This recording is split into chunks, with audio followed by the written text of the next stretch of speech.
আনন্দী, আনন্দী, ঠাম্মি, মা, বাবা কোথায় গেল সব? একটা গিফট পাঠালাম, সেটার বিষয়ে কোনো উচ্চ হচ্ছে নি। কি যে হয় মাঝে মাঝে সবার, কোথায় গেল আবার? আনন্দী,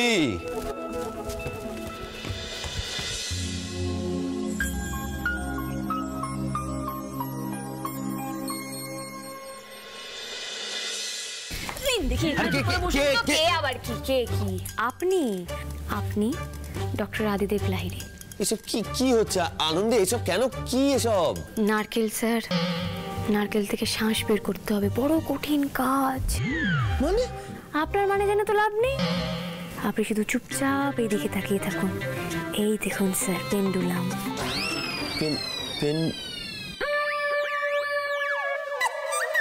পেন্ডুলাম স্যার, দেখুন পেন্ডুলাম দুলছে। আপনি আর পেন্ডুলাম, পেন্ডুলাম আর আপনি, আর পেন্ডুলাম দুলছে ডান দিক বাঁ দিক।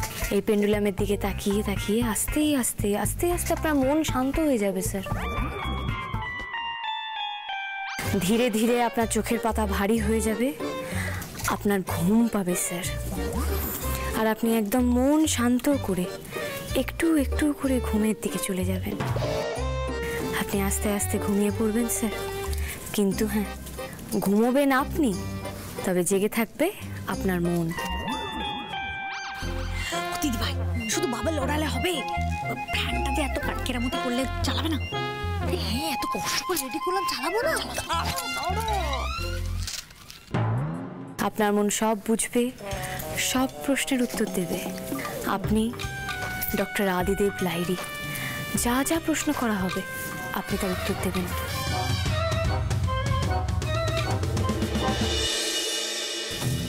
এসব ফুল, বাবলস, কি এসব? কেন? খুব সুন্দর ফুল, বাবলস, ভারী সুন্দর জিনিস। এখানে যা যা হচ্ছে সব কিছু ভালোর জন্য হচ্ছে। এই যে ঘরটার এত সুন্দর করে সাজানো হয়েছে, ঘরটার একটা এত সুন্দর অ্যাম্বিয়েন্স। এই অ্যাম্বিয়েন্সের মাঝখানে আপনিও আপনার মনের কথাটা বলে ফেলুন দেখি স্যার। বলুন তো দেখি স্যার, আপনার মনের মধ্যে আপনার বইয়ের জন্য ঠিক কতটা ভালোবাসা লুকানো আছে? এসব কি হচ্ছে কি আনন্দী? কেন করছেন এগুলো? আরে এই যে তোমরা, কি ব্যাপারটা কি? তোমাদের কি 7-8 বছর বয়স নাকি? ওই আমরা হয়েছে হয়েছে, আর এক্সপ্লেনেশন দিতে হবে না। আনন্দী যা বলবে তোমরা তাই করবে।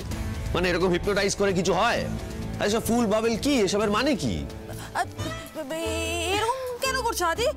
এইটুকু তো একটা জীবন না, এইটুকুতে এরকম মজা না করলে ভালো লাগে বলো? সবকিছুই তো করতে হবে বলো। ছাড়ো তো দিদি ভাই, ছাড়ো, ওসব বাদ দাও। দাদা ভাই দ্বারা কিচ্ছু হবে না। সত্যি বাবা, তোমার ওই স্টেট হই ধ্যান, স্টেট হই জ্ঞান। মানে বউকে একটা গিফট দিয়েছে, তার মধ্যেও স্টেট হো।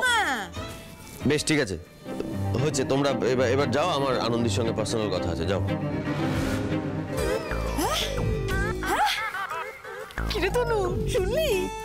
আরে শোনার কথা বলবে তো? চল, চল না স্যার। এবার তাহলে ওই পার্সোনাল কথাটা বলেই ফেলুন।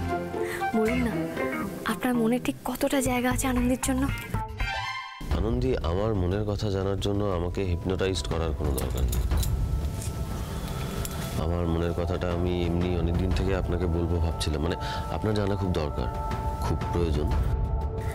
সত্যি প্রয়োজন স্যার। একজন রোগীর যেরকম ওষুধের প্রয়োজন, ঠিক সেরকম আমারও আপনার মুখ থেকে 3টে শব্দ শোনাটার খুব প্রয়োজন। বলুন না স্যার, আপনি এতদিন কেন বলেননি বলুন তো? এত লজ্জা কিসের আপনার? মুখে এত লজ্জা কেউ পায়? আনন্দী, বলুন না স্যার, বলুন না, আপনার মনের মধ্যে আনন্দের জন্য ঠিক কতটা ভালোবাসা লুকানো আছে? আমার মনের মধ্যে কেউ নেই আনন্দী। মানে? মানে শুধু আপনি কেন, আমার জীবনে কোনো নারীরই কোনো স্থান নেই।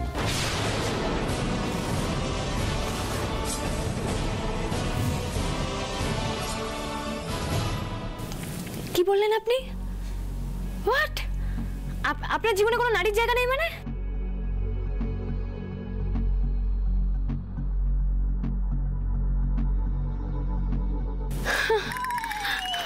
হে ভগবান আনন্দী, একেই বলে অল্প বিদ্যা ভয়ঙ্করী। আমি না জেনে শুনে এরকম একটা আমি না জানতাম না, আমি ভুল করে এরকম একটা ভুলভাল হিপনোটাইজ করে ফেলেছি, দিয়ে এখন উল্টো রেজাল্ট দিচ্ছে। স্যার আপনি চুপ করে বসুন তো, বসুন বসুন বসুন বসুন বসুন। আপনি দেখুন আমি না এবার একদম ঠিক করে আপনাকে হিপনোটাইজ করবো, আর আপনার মাথায় দেখবেন একদম ঠিকঠাক উত্তর আসবে, আপনি সব বলবেন। Stop it Anandi, stop it please. আমি একটা সোজা কথা সোজাভাবে বলেছি, আপনার সেটা মেনে নিতে এত অসুবিধে কোথায়? দেখুন আমি ইয়ার্কি মারছি না, আমি হিপনোটাইজড হয়েও বলছি না, আমি যেটা বলছি সেটা সত্যি। আমার জীবনে কোনো মেয়ে নেই আনন্দি। আমি বুঝতে পারছি না আপনি কি বলতে চাইছেন, আমাকে স্পষ্ট করে বুঝিয়ে বলুন। অমাবস্যা পূর্ণিমা একসাথে হতে পারে না? মানে আপনি একটা আস্ত বিয়ে করলেন, আপনি সংসার করছেন, আমি আপনাকে বাদ দিন। আপনি আমাকে বুঝিয়ে বলুন, আপনি বিয়ে করেছেন, তারপরেও আপনি বলছেন যে আপনার জীবনে কোনো নারী নেই। এই অদ্ভুত ব্যাপারটা কি করে হতে পারে স্যার? আনন্দি আপনি ব্যাপারটা বোঝার চেষ্টা করুন, আপনি আমাকে বুঝুন, মানে ইমোশনাল হয়ে পড়বেন না দয়া করে। না তাতে ক্ষতি কি? জীবন মানেই কি শুধু দায়িত্ব আর কর্তব্য? সেখানে মন থাকবে না, কোনো ইমোশন থাকবে না? ইমোশন ছাড়া, মন ছাড়া ডাক্তারি করেও তো কোনো লাভ নেই। সেরকম ডাক্তারিতে তো আপনি কারোর মন ছুঁতে পারবেন না, আর যেখানে মন নেই সেখানে কিচ্ছু নেই। আনন্দি প্লিজ বোঝার চেষ্টা করুন, এই মন, ভালোবাসা, সংসার এগুলোতে মানে এগুলোর বাস্তবে এক্সিস্টেন্স থাকলেও আমার জীবনে এগুলোর কোনো এক্সিস্টেন্স নেই।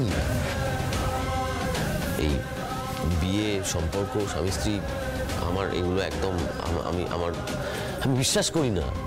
তাই কি একজন হাজবেন্ডের থেকে একটা মেয়ে যেটা এক্সপেক্ট করে সেটা প্লিজ আপনি আমার কাছ থেকে এক্সপেক্ট করবেন না। মেলাতে পারছি না। আমি ডক্টর আদিদেব লাহিড়ীকে চিনি না, যে সবার সামনে আমাকে তার স্ত্রী হিসেবে পরিচয় দেয়, সে বন্ধ ঘরে আমাকে এই ধরনের কথা বলছে, সবটা অস্বীকার করছে। এতটা ভণ্ড তো আপনি নন স্যার, এতটা তো দায়িত্বহীন আপনি নন। আমি তো সেটাই বোঝানোর চেষ্টা করছি আপনাকে, আপনি তো সেটাই বুঝতে। শুনুন আনন্দি, আমি তো আপনাকে বা আপনার দায়িত্ব নিতে কখনো অস্বীকার করিনি, করছিও না। আচ্ছা আপনি আমাকে একটা কথা বলুন, আপনি দায়িত্ব সম্পর্কে কি বোঝেন, কতটা কি বোঝেন আমাকে একটু বোঝান। সম্পর্কের দায়িত্ব, স্ত্রীর স্বামীর প্রতি দায়িত্ব, স্বামী স্ত্রীর প্রতি দায়িত্ব। নিজের পরিধিটাকে এত ছোট করবেন না প্লিজ। আমি এখন যার সঙ্গে কথা বলছি সে শালমাটিতে গিয়ে অ্যান্টিডোট নিয়ে এসেছে। মেডিনেসকে খাবার খারাপ দেখে বাড়িতে ক্যান্টিন বানিয়ে খাবার সাপ্লাই করেছে মেডিনেসকে। আবার বাক্সবন্দি হয়ে পাচার হয়ে যাওয়ার পরে নিজে ফিরে এসেছেন আপনি।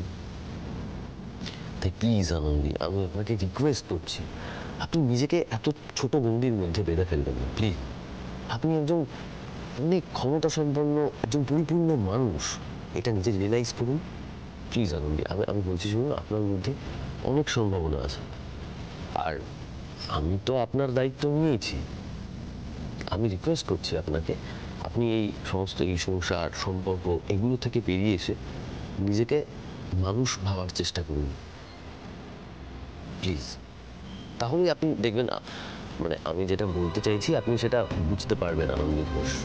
কিন্তু স্যার। কিন্তু কি আনন্দি, আপনি ভুলে যাচ্ছেন আপনার একটা লক্ষ্য আছে। আমি কিন্তু ভুলিনি, আমি আপনাকে কথা দিয়েছিলাম সেই লক্ষ্য যতদিন না পর্যন্ত আপনার পূরণ হবে আমি আপনার সঙ্গে থাকবো, আছিও। তারপর আমি আমার পথে চলে যাব।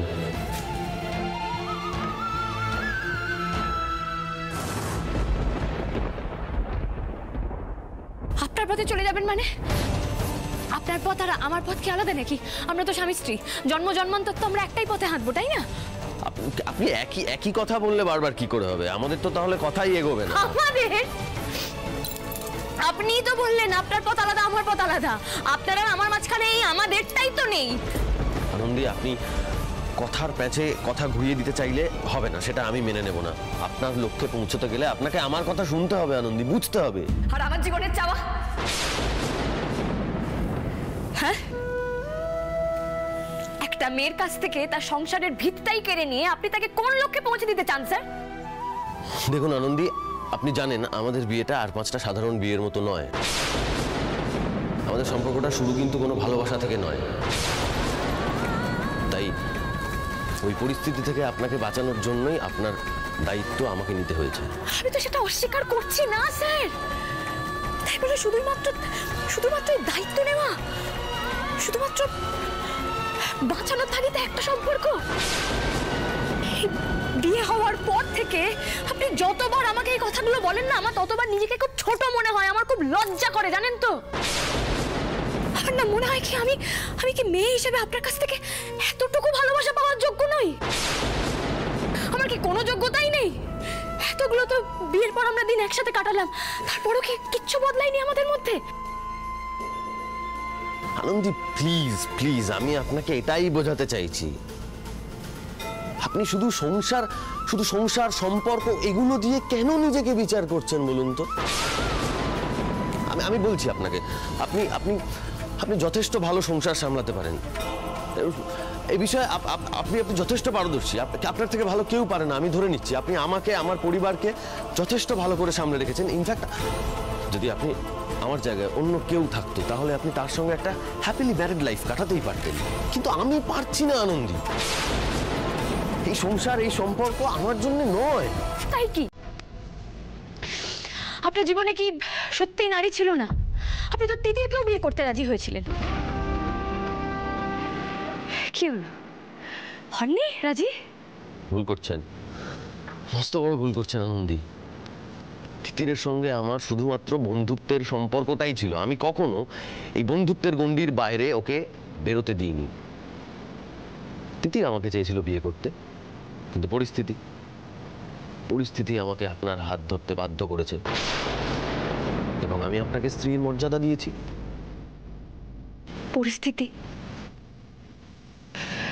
পরিস্থিতির কারণেই যদি আপনি এত কিছু করে থাকেন, পরিস্থিতির কারণেই যদি আপনি আমার দায়িত্ব নিয়ে থাকেন, তাহলে আজকে আপনি আমাকে ছেড়ে দিচ্ছেন কেন? আজকে কোন পরিস্থিতির জন্য আপনি সবকিছু ছেড়ে চলে যাওয়ার কথা বলছেন শুনি?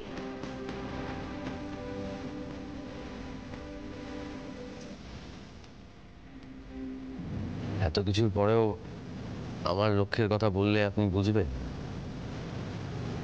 থাক না সে সব কথা,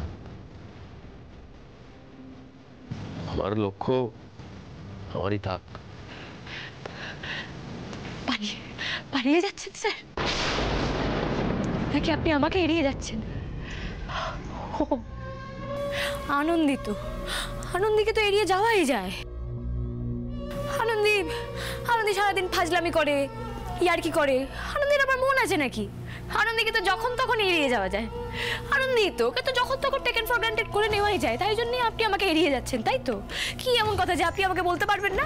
না আনন্দী, একদমই আমি এরকম কিছু ভাবছি না। আনন্দী, আমি দুস্থ মানুষদের সেবা করতে চাই, যাদের পাশে দাঁড়ানোর মতো কেউ নেই আমি তাদের পাশে দাঁড়াতে চাই। এরকম অনেক মানুষ আছে যাদের টাকা পয়সার অভাবে তারা চিকিৎসা করতে পারে না, আমি এরকম একটা কাজে নিজেকে ইনভলভ করতে চাই। আনন্দী প্লিজ, আনন্দী বুঝুন একটু। ওয়েট, এটাই আপনার লক্ষ্য? একদমই তাই, আমি দুস্থ মানুষদের সেবায় নিজেকে নিয়োজিত করতে চাই আনন্দী।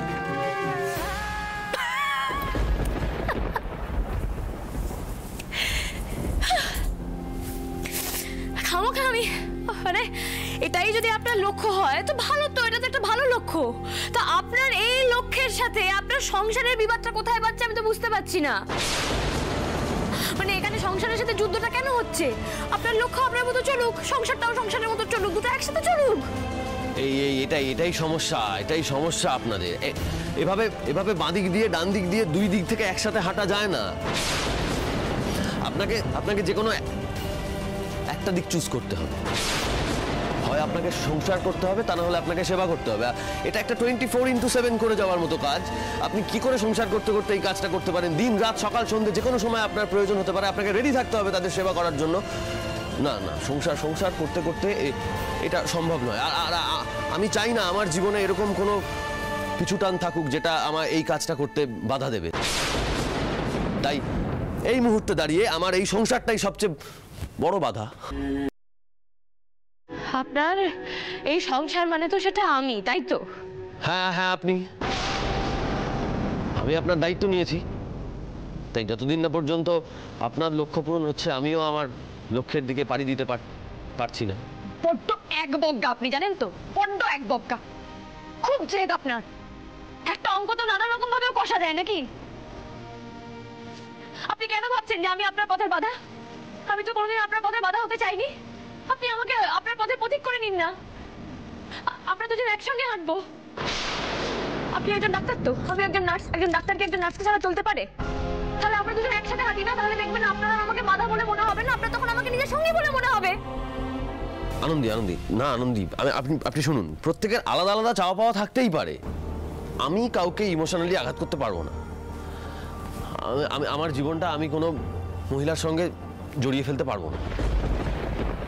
আপনার এই কাজে মহিলারা থাকতে পারবে না, এটা আপনাকে কে বলেছে? কেন থাকতে পারবে না? কি দোষ করেছে মহিলারা? এই দোষ গুণ এই সমস্ত সূক্ষ্ম বিচারগুলো কেন করতে যাচ্ছেন আনন্দী? আমি তো ধরে নিন না এটা আমার অক্ষমতা। আমি তো বলছি পারবো না, মানে পারবো না, ব্যাস। এই সত্যিটা মেনে নিতে আপনার কষ্ট হতে পারে, আমার উপর রাগ হতে পারে, ঘৃণা হতে পারে, কিন্তু এটাই সত্যি। আপনাকে মেনে নিতে হবে, প্লিজ মেনে নিন এটা। এই মানুষটা তো এমন করে জোর খাটায় না। কি এমন মনের মধ্যে চলছে যার জন্য একেবারে গো ধরে বসে আছেন? না না, বাবাকে হারিয়েছি। বাবা ছাড়া জীবনটা আজও আমি মেনে নিতে পারিনি। স্যারকে ছাড়া জীবন অসম্ভব, আমি মানতে পারবো না, কিছুতেই না। জানতে হবে আনন্দী, গোয়ের কারণ জানতে হবে। এক সেকেন্ড,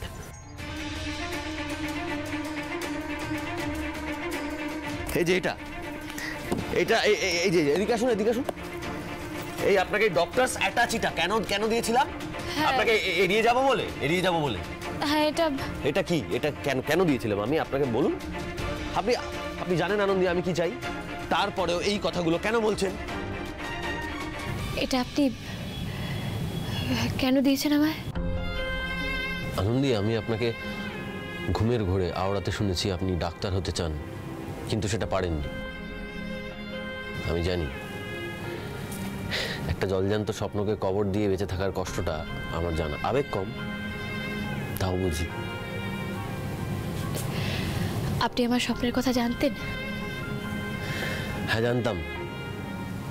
আপনার এই স্বপ্নটাকে বাস্তবে পরিণত করার মাঝখানে যে পোটেনশিয়ালিটির পার্থক্যটা আছে না, সেই পার্থক্যটা আপনি আমার চোখের সামনে থেকে সরিয়ে দিয়েছেন। মানে আমি আপনাকে মহামারীর সময় দেখেছি, আপনি যেভাবে মানুষের পাশে দাঁড়িয়েছেন, তাতে করে আমার মনে হয়েছে আপনাকে যদি একটু গাইড করা যায়, আপনার পাশে যদি একটু দাঁড়ানো যায়, তাহলে আপনি ডাক্তার হতে পারেন। মানে আপনার মধ্যে আমি সেই স্পার্কটা দেখেছি আনন্দী, আর সেই আগুনটাকে উস্কে দেওয়ার জন্যই আমি আপনাকে এই গিফটটা পাঠিয়েছিলাম। সংসারটা কেড়ে নিয়ে আমার গলায় স্টেথো ঝুলিয়ে দেবেন বলে ঠিক করেছেন? মানে না, আপনি নিজে বলুন, আপনি চাননি ডাক্তার হতে? আমরা যখন ভ্যাকসিন তৈরি করছিলাম তখন আপনি চাননি আমাদের সঙ্গে থাকতে? আমি তো রিজার্ভ বেঞ্চের প্লেয়ার স্যার, যতক্ষণ মাঠে খেলা চলবে ততক্ষণ তো আমাকে থাকতেই হবে। আমার না বলা কথাটা আপনি সেদিন বুঝেছিলেন? চুপ করে থাকলেও কথা শোনা যায় আনন্দী, চোখের ভাষাও বোঝা যায়। চাই স্যার, আমি মনে প্রাণে চাই। এই লাইরি বাড়ি ভর্তি যখন এত ডাক্তার দেখি, সবাইকে যখন দেখি নার্সিংহোমে বেরিয়ে যাচ্ছে, বিভিন্ন হাসপাতালে যখন মহিলা ডাক্তার দেখি, তখন আমারও মনে হয় আমিও তো পারতেই পারি। আক্ষেপ হয়তো, চাই তো। এবার পারবেন, আমার বিশ্বাস আপনি এবার পারবেন। আর এই বাড়ির কারোর থেকে তো আপনার পটেনশিয়াল কম নয় আনন্দী। আপনি এটা ধরুন, আপনি ছুঁয়ে দেখুন, স্বপ্নটাকে ছুঁয়ে দেখুন আনন্দী, এটাই আপনার ভবিষ্যৎ। কোনটা স্বপ্ন স্যার? এই স্টেথো, এই অ্যাপ্রন, সাদা অ্যাপ্রন, নাকি আমার ফিকে হয়ে আসা সংসারটা? আনন্দী, কিছু ফিকে হয়ে যায়নি, ফিকে হয়ে যাচ্ছিল আপনার স্বপ্নটা। এখন এটাই আপনার সব থেকে জীবনের বড় পুরস্কার আনন্দী। কি বলি বলুন তো আপনাকে? আমি তো কোনোদিন আগে এরকম পরিস্থিতিতে পড়িনি। একদিকে আমার সংসার, আমার অস্তিত্ব আমার কাছ থেকে দূরে চলে যাচ্ছে, আর একদিকে আমার ডাক্তার হওয়ার স্বপ্ন। আনন্দী, আমার কথাটা শুনুন। আপনি এই যে বললেন না সংসারের কথা, এই সংসারটা ইলিউশন, এটা একটা ইলিউশন। এই ডাক্তারিটাই হচ্ছে, এটাই ফ্যাক্ট, এটাই প্র্যাকটিক্যাল ফ্যাক্ট। ডাক্তারিটাই প্র্যাকটিক্যাল ফ্যাক্ট, বুঝুন।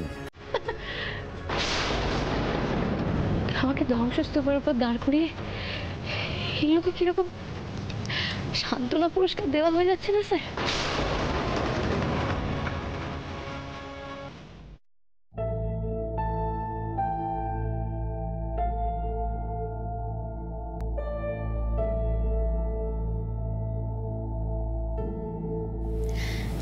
আপনার গাইডেন্স, আপনার সাপোর্ট, এই দুটো ছাড়া যেমন আনন্দী ডাক্তার হতে পারবে না, ঠিক সেরকম আপনি কি একবারও ভেবে দেখেছেন যে আপনাকে ছাড়া আমি বাকি জীবনটা কি করে কাটাবো? আনন্দী, আপনাকে ইন্ডিপেন্ডেন্ট হতে হবে। আপনি কেন একজনের সাপোর্ট নিয়ে জীবনে বেঁচে থাকবেন বলুন তো? কেন? আমি তো এটাই বুঝতে পারছি না। আপনি যার বৃক্ষ হবার প্রবণতা আছে সে কেন লতানে গাছ হয়ে ঘুরে বেড়াবে? আপনাকে বড় হতে হবে আনন্দী, আপনাকে বড় হতে হবে যাতে অন্যান্য মানুষরা আপনার ছায়া এসে দাঁড়াতে পারে। আপনি কেন বুঝতে পারছেন না এই কথাটা? এক সেকেন্ড। আপনি কখনো বলেননি তো যে আপনি এত ভালো কথা বলে লোকের মন ভোলাতে পারেন? মন ভোলাবো কেন? কোথায় মন ভোলাচ্ছি? না, বললাম না এখন এত কথা বলার সময় নেই। আপনি দাঁড়ান, আমি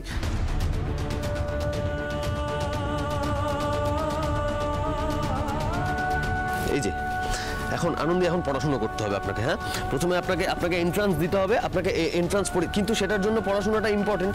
এখানে এইগুলো সবই লাইফ সায়েন্স, আপনি জানেন। এর মধ্যে কিছু অ্যাডভান্স বুকও রয়েছে, এই যে এইগুলো।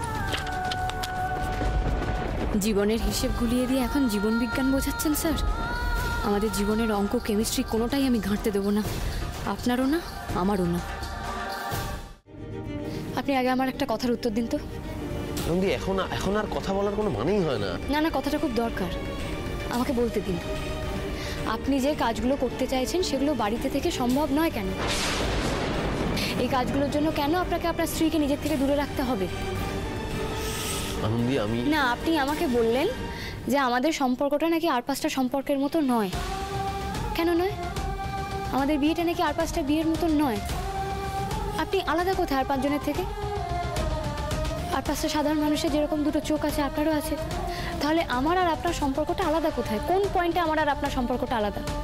মানে আমার আপনার মধ্যে পার্থক্য কোথায়? আপনি ছেলে, আমি মেয়ে, আমার ইমোশনাল বহিঃপ্রকাশটা একটু বেশি, তাই? ব্যাপারটা সেটা নয় আনন্দী, আমি আপনাকে বলছি। পিছুটান রাখলে কোনো কাজই সম্ভব হয় না। পিছুটান মানুষকে আষ্টে পিষ্টে জড়িয়ে রাখে। বাহ, আর সেই জন্যই আপনি সংসার থেকে চলে যাবেন আর আমিও আপনাকে যেতে দেবো। আপনি আমাকে বলবেন যাতে আমি আপনার থেকে দূরে চলে যাই, আর আমিও সেটা হাসি মুখে চলে যাব। আপনি এটা ভাবলেন কি করে? পিছুটানের প্রতি আপনার তো ভয় কিসের ভয়? আমার পিছুটানকে ভয় আছে। আমার ছেলেবেলাটা না আর 5টা বাচ্চার মতো নয়। আপনাকে এই কথাটা আমি কখনো বলে উঠতে পারিনি। তো বলুন না স্যার, এভাবে আপনি কথার তলায় পিষে আমাদের সম্পর্কটাকে মেরে ফেলার আগে তো বলুন যে আপনার অসুবিধাটা কোথায়।